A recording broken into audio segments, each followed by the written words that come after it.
Horror, an overwhelming and painful feeling caused by something frightfully shocking, terrifying, or revolting, a shuddering fear. This genre has influenced many literature, films, video games, and has made a big influence in my channel as well. Of course, being a gamer that I am, horror is without a doubt my favorite genre. But the question is, which games will be considered the best? Today, with the help of my good friend Mr. Dark510, we will take a look at the top 10 horror games.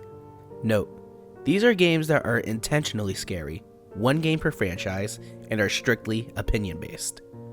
Opinion, a belief, judgment, way of thinking about something, or what someone thinks about a particular thing. There are many games that you may or may not agree with us on, but hey, that's what an opinion is. And if you do not like our opinions, well, that just sounds like a personal problem right there. But maybe there will be a chance that one of your favorite games made it onto the list. So, let's dive right into the dark depths of the top 10 horror games.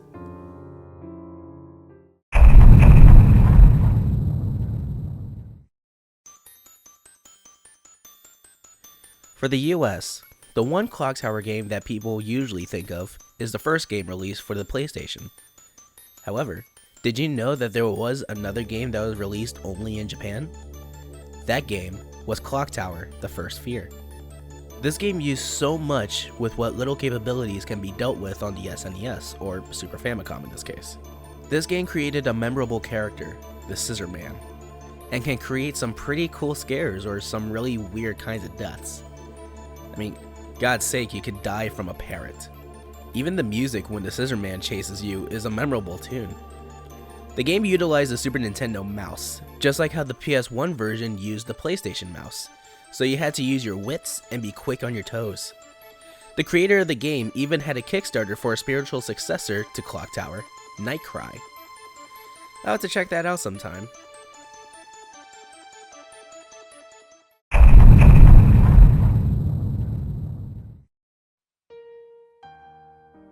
RPG horror maker games have been pretty popular as of late, thanks to many games such as The Witch's House, Mad Father, or Aoni, or is it Ione, or...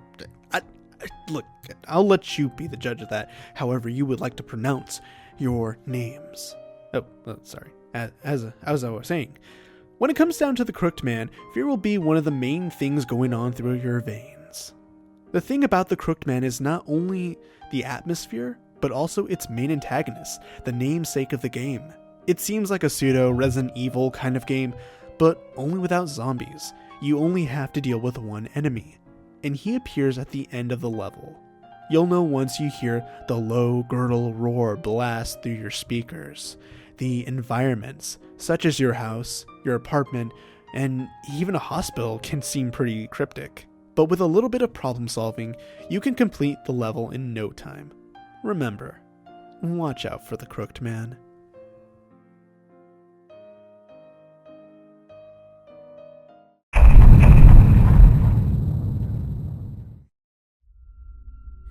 What's the one human trait that no human can't do without? Blink, which is the main mechanic for this game, and can get you killed if you're not careful. If you recall, I did a reading of an SCP file. Well, 3 of them. I'll put it somewhere there. You can click it after this, or you could watch it during, but whatever. SCP Containment Breach is a free indie PC game that is well known for putting in the most popular SCP subject, 173, or the Sculpture. Although this isn't the only SCP subject in here. The facility is littered with different ones from 049 to 096, the Shy Guy. No, not that Shy Guy. While the graphics aren't the best looking, personally, I think that's what gives it that certain charm. It puts one of the worst fears someone has, the fear of the unknown. You don't know when the Sculpture will appear, or if any other test subjects would get you. There was another SCP title, 087, but between the two, Containment Breach had to take it. Whenever you can, take a look at both, and be careful when you blink.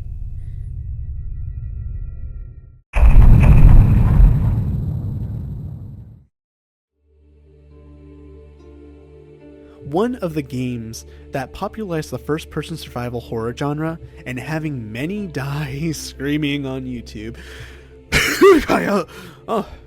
Excuse me. But besides from that, it created what would be the most influential kind of games. This game uses enemies to mess with the main character's mind, and can really screw with his sanity. I got into that a little bit. Kind of sounding like Internal Darkness on the GameCube, but without all the relatives that this guy may have. And the fact that you can't even fight these monsters is kind of like Silent Hill: Shattered Memories, which came out a year before Amnesia. Foreshadowing! Ooh. But anyway, this game has been pretty popular for almost 6 years, and is still going strong, and even spawned a sequel, A Machine for Pigs, which didn't do so popular as The Dark Descent, but still have the first one to go back to. It even went up for free on Steam at one point, quite unexpected.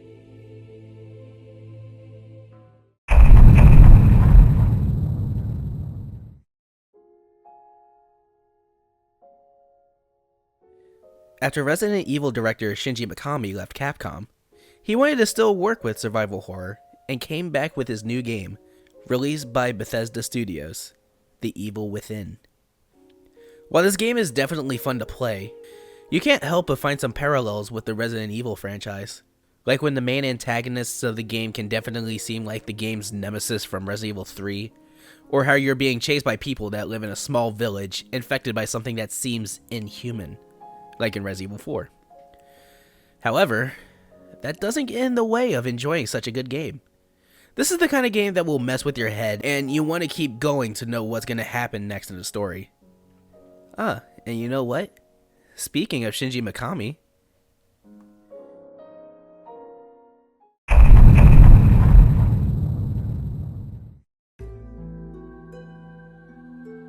what people would say the last great Resident Evil game was a game that not a lot of people expected to come out for the franchise. Resident Evil 4 specifically went through a few changes. The first version became Devil May Cry, and the second version was more paranormal kind of game, which would actually be interesting to look into, to say the least. But what we got was a game that still kept the same formula, shooting zombies, air quotes there, and with some puzzles. But now, with a twist! A huge escort mission throughout, a bigger arsenal of weapons, along with enemies having something bigger than just the simple T virus in them. And that would be Los Plagas. Plagas. I'm not good with the names, guys. This is what you're gonna get from here on out. Boy, Leon just can't catch a break. First Raccoon City on his first day, and now working for the president, and now just starting to find out about his daughter. To this day, the game still looks good. The Wii version ended up being the best version, with the graphics of the GameCube version, with the exclusive of the PS2 version, and has the best controls of all the releases. Wow, now I need to add this to my Wii collection.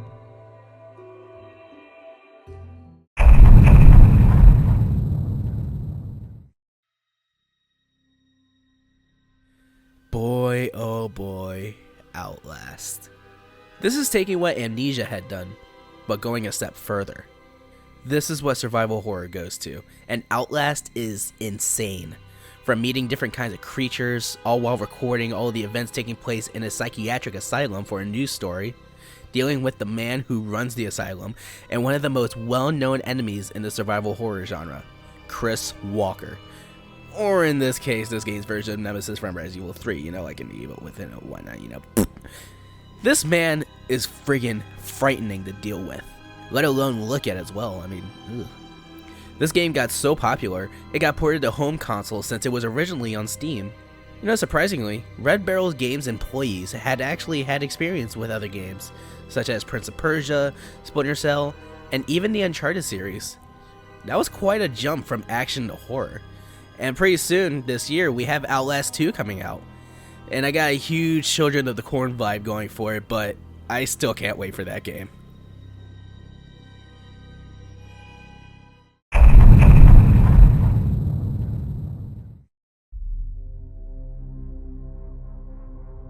Come on, you knew this had to make the list. Although it was hard to choose from which game to put on this list, and though it is cheating, we decided to put the entire series at number 3. The Saga does things right on its own merits. The first game helped you think about new strategies that keep the animatronics away from you. The second game helped you try to converse flashlight powers and to be fast on the mouse with the high difficulty.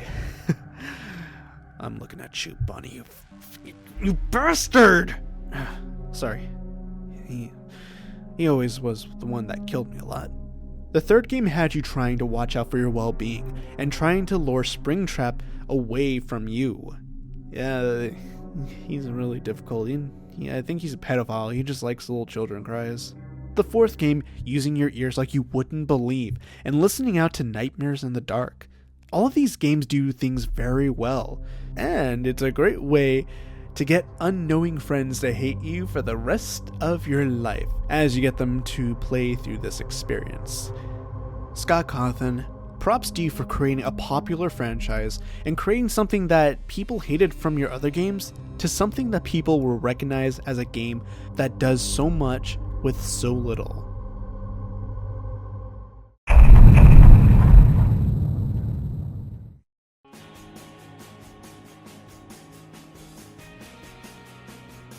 Here's a game before Konami became the scum of the earth. Haven't you noticed that when you see different lists for horror games, they would usually put in Silent Hill 2? Which is a fantastic game, don't get me wrong. But you rarely see any love for the third game, which, believe it or not, is actually a direct sequel to the first game on the PlayStation 1. This game does what Silent Hill 2 did, but amped it up more. Its scare factor doesn't come from not only the monsters, but the environment.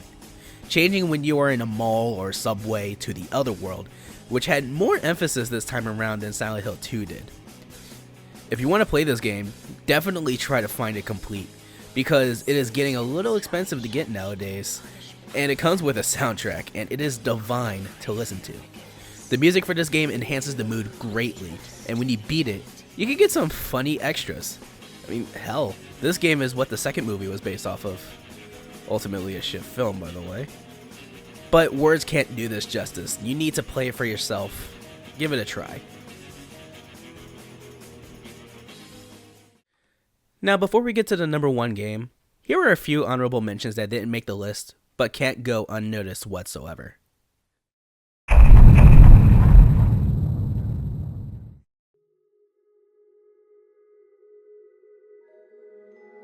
A PS4 exclusive horror game that definitely has some scares, and plays like a traditional teen horror movie very well, with multiple endings depending on your choices, and it is a very respectable game.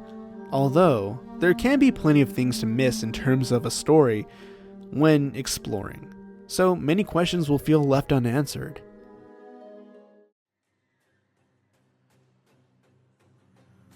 After what happened with the disappointing predecessor, Colonial Marines, Sega got Creative Assembly to create a game that would help people wash away that bad taste. It has the atmosphere and scares of an actual alien movie, and will keep you on the edge of your seat. The only reason why this game didn't really make the list is because I personally haven't beaten this game yet, and god damn, it's difficult. If you get this game, good luck.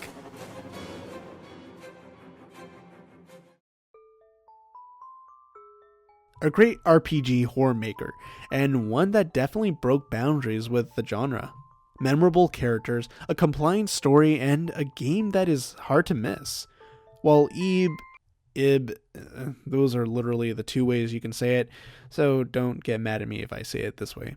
While Ib is a game that can get you tense, the Crooked Man just won just slightly by a hair, but doesn't mean it doesn't deserve a look at if you haven't.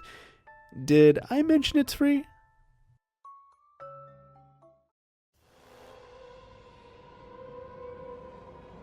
Oh look, another company that had a good game before it went down to shit. While it can be considered a hidden gem title for the last gen consoles, after a while the scares don't really become scary anymore. Reason being, we get a repetitive amount of necromorphs that we've already seen in the game. It's still a great game to play if you haven't, and I would consider it as a game that can help you get into the survival horror genre.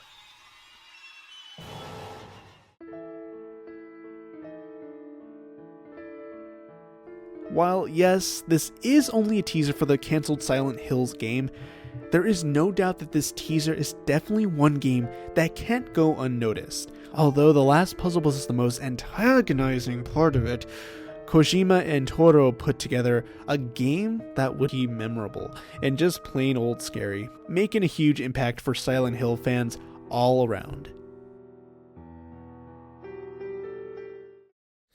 And now, for number 1.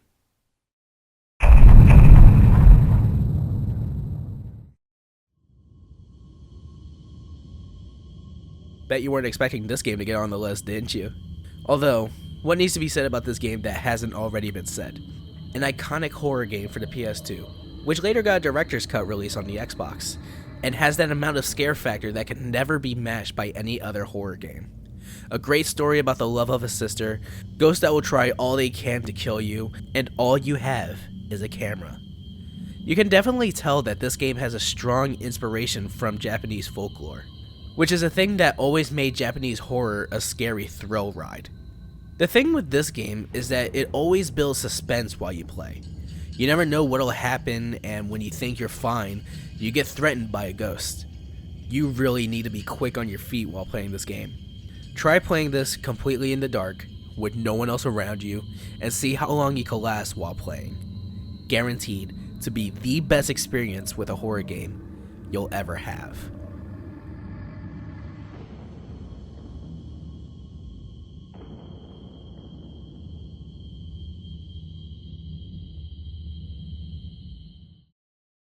So that's our top 10 horror games list. I'm glad you guys got to see this happen, and this is my first top 10 that I've actually ever done myself, and with a little help from my friend Mr. Dark510, this was made a lot easier. So what do you think of this? Do you agree? Do you disagree? Leave a note down in the comments and let me know. Also, subscribe to Mr. Dark510 and his Let's Play channel, NightDazed. There's some great stuff that you would not want to miss. And would you guys like to see me do more top 10 lists on my channel? Definitely another thing you guys should let me know. But once again, thank you guys so much for tuning in on this top 10, and have a good night.